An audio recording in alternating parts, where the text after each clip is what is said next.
So Patrick Mahomes was in interviews yesterday, and we were waiting for him. Comes out of, I should say he was in meetings, and comes out, and he sits down, and he has no idea about the Scotty Miller news. And that's where I start the interview, where I ask Patrick Mahomes, did you hear the big news?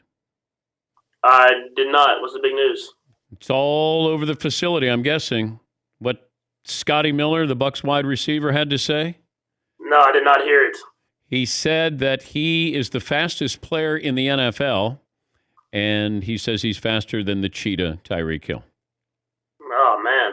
That's an interesting take, man. You got to have confidence in yourself, though. I'll give him that. Okay. But Tyreek has already commented, by the way. He said good for him. But do you guys have a bulletin board? And if you do you have any material on that bulletin? Like, how motivating is this for you, Patrick, and the Chiefs? Yeah, I mean, I think you're more motivating on yourself in being in the Super Bowl. If you're not ready to play for the Super Bowl, I don't think you're going to get ready. So he is a fast dude. He's a great receiver. But I like my guy versus anybody. If I had you race Tyreek, okay, so if he ran backwards, could he run 100 yards faster than you if he went backwards and you went forwards? Man, I feel like I can get him in 100 running backwards. I don't know off the start. I feel like off the start he'd still be pretty quick. We always talk about it. I always say if we just ran a straight 100, I think I need at least 30 yards. But I mean, we could test it. Well, you would probably have to give Brady 30 if you ran 100 yards with him. Do you think? I mean, if me and Brady both ran 100 yards, I feel like both of us are going to need to be on the oxygen tank after. So I don't think we're going to plan on doing that anytime soon. Have you hung out with Brady other than playing a football game? I have not actually. Just having crossed paths in that way. I've heard a lot of great things about him. I've heard he's a great guy to hang out with, but have not gotten that opportunity. I could see you playing golf. I think you guys would probably do okay. Yeah, I'm sure we'll have a lot of fun. I'm not sure how the scores would look, but I'm sure we'd have a lot of fun out there on the course. Do you know, when will you know your first play in Super Bowl 55? I probably won't know. I don't think Coach Reed really comes out with the full first 15s and all that different type of stuff until that Friday before the game. He kind of gives me a little sneak peek before everybody else to make sure we're good to go.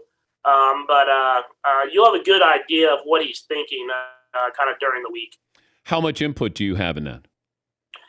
I have a good amount. I mean, Coach Bieniemy, and Coach Kafka both come to me on pretty much every single play right after we run it or throughout the day, throughout practice, and they ask me what I'm liking, what I'm feeling, how I feel this can attack certain places in their defenses, and they give me a good idea. And it's kind of a funny story. Whenever that last game of the season, when Chad Henne got the start, I made my own first 15, how close I could get the coaches. And I was actually pretty close. I have a good feel for what Coach Reed's thinking. If I would have told you back in college, one day you're going to go toe-to-toe with Brady in the Super Bowl, what would you have said at that point? Yeah, I mean, I thought it would I didn't know he would be on the Tampa Bay Buccaneers, I'll tell you that. I thought it was going to be – I'd have been on the NFC somewhere. But I mean, it's special. I mean, I've had a great start to the career, but it's because I'm in a great organization with a lot of great people around me, and I just try to take advantage of all the opportunities that I've been given, and don't let them take them for granted. And I understand that it's been a blessed situation, and I'm going to try to do whatever I can to get another Super Bowl ring. But when did you know you could play at this level or on the level with the great quarterbacks in the game? I didn't know I could play and be in Super Bowls like this until I was in the NFL and I made my first Super Bowl. I don't think you know that you have a great team around you and you know that you're doing everything the right way. But until you get to that game, to this game, you don't understand exactly what it takes. And so I think going into this season, I had a lot more confidence in myself and in my teammates because I knew what it took to get to the Super Bowl. What did you take away from the loss against the Patriots in the AFC title game a couple of years ago? A lot of times, the Bulls couldn't get by the Pistons. The Pistons couldn't get by Larry Bird and the Celtics. Like, there's certain teams, like, you have to get by them, and once you get by them, then you never look back. And I don't know if you learned anything after you lost that game. I think the biggest thing that we've learned since that game is how to deal with adversity. And I know it's kind of cliche and people talk about it, but whenever you lose a game like that and you realize that it's over, there's nothing else. Like you have to watch the Super Bowl on TV just like everybody else. You learn that you have to find ways to battle throughout a game. And if you look at that game, we didn't start the way we wanted to in that AFC Championship game. And then we couldn't figure out ways to get ourselves going until it was too late. And I think we've learned that now, that when we've gotten these deficits now, we understand that we have to attack and get back in the game, because if you don't, you'll run out of time. I was also wondering, when I watch you play, you got great footwork and obviously arm strength, but I didn't know if you played other sports. I know you played baseball, but were you a basketball player? I was a big basketball player. I thought I was going to be a basketball player growing up. I was taller kid, and I played point guard and all that different type of stuff. And then I got to my freshman year of high school, and I was like 6'2", 6'3", whatever I am right now, and I never grew again. And I figured how I played, it wasn't going to make it in the NBA. Who did you want to be? Oh, when I was younger, I mean, obviously you watched when I was really young, I watched Michael Jordan and stuff like that. But then it was Allen Iverson, man, dude, watching AI and all the crossing over. I didn't have the quickness, but I felt like I could still make some moves out there. Did you ever meet him? I haven't got to meet him yet. I mean, a tremendous player, and hopefully one day I'll get to meet him. He's Patrick Mahomes. He's joining us on behalf of. Well, you want to make sure you get to the big game. On behalf of AirShare, the safe and simple way to fly private, I'm assuming Mom and Dad are flying AirShare. They are, and we have a great partnership. They actually fly my parents and my family out to every single home game, and so they're able to be there for every single home game that we have at Arrowhead, which is awesome. Makes it a lot easier for me, and then in the off season, I get a few flights here and there as well, which helps out a lot as far as me trying to make some golf trips and some business trips and stuff like that. That's nice. That's nice, being this entrepreneur. What's the best thing you bought since you signed your contract? What would surprise us, whether it's big or small? The best thing that I bought, I bought a car, but that's super simple.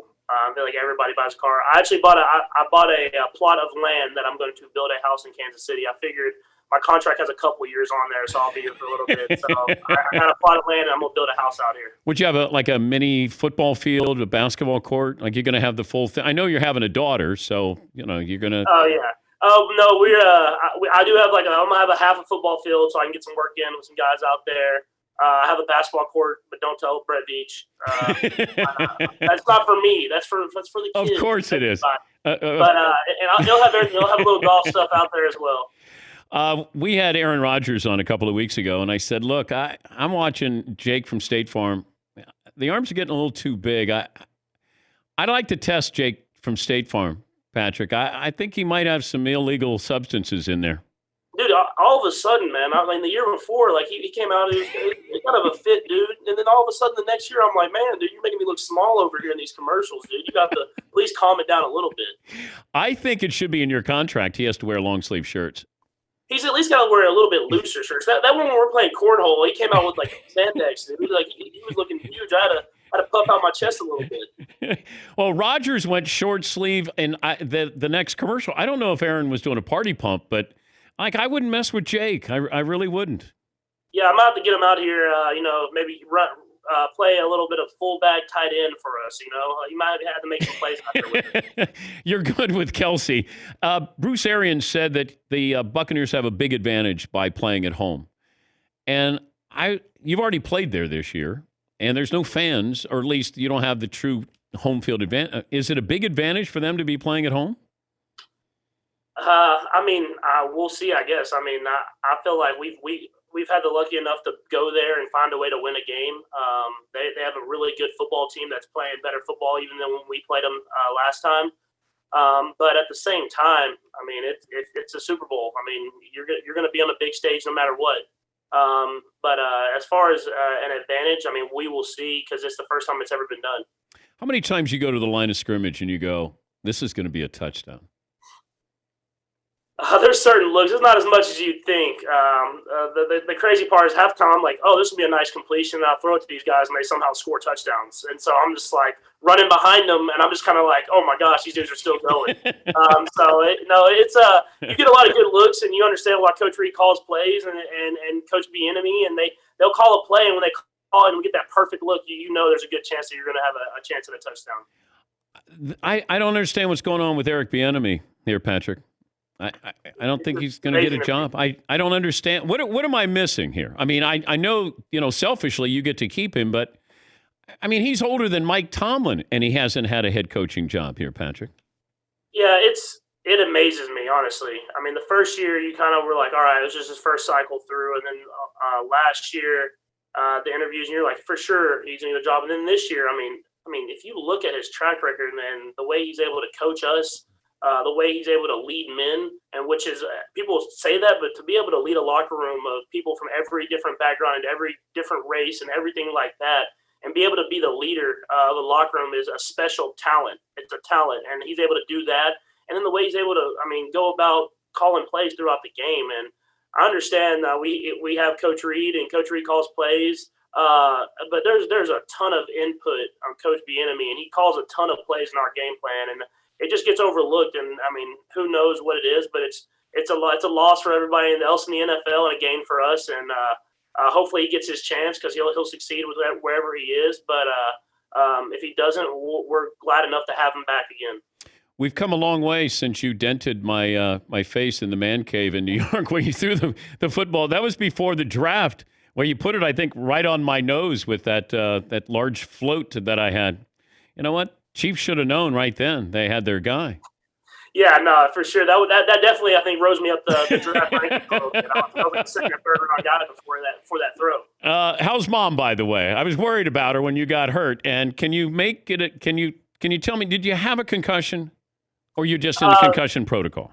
I was in the protocol. Okay. I don't know if it was necessarily actually a concussion, but you never know. They never know exactly with those injuries. But I know I've had no symptoms, no lingering effects since, and so I feel completely normal. And I feel like I played completely normal this last weekend. Yeah, mom was upset. Did you find out what she was tweeting during the game when you got tackled?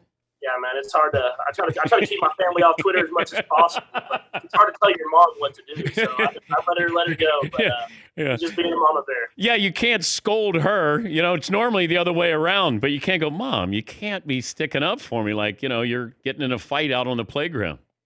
No, exactly. But she's it's all out of love. But at the same time, you just gotta kind of calm down. It's a game of action, and you go out there and you fly around, and people get hurt here and there. Give another plug for AirShare before we say goodbye. Yeah, it's a great company.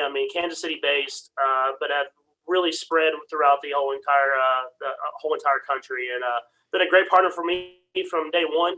Great people. And I look forward to continue our partnership for the long run. Well, good luck. Great to talk to you again. Have fun in Tampa. Thanks for joining us as always.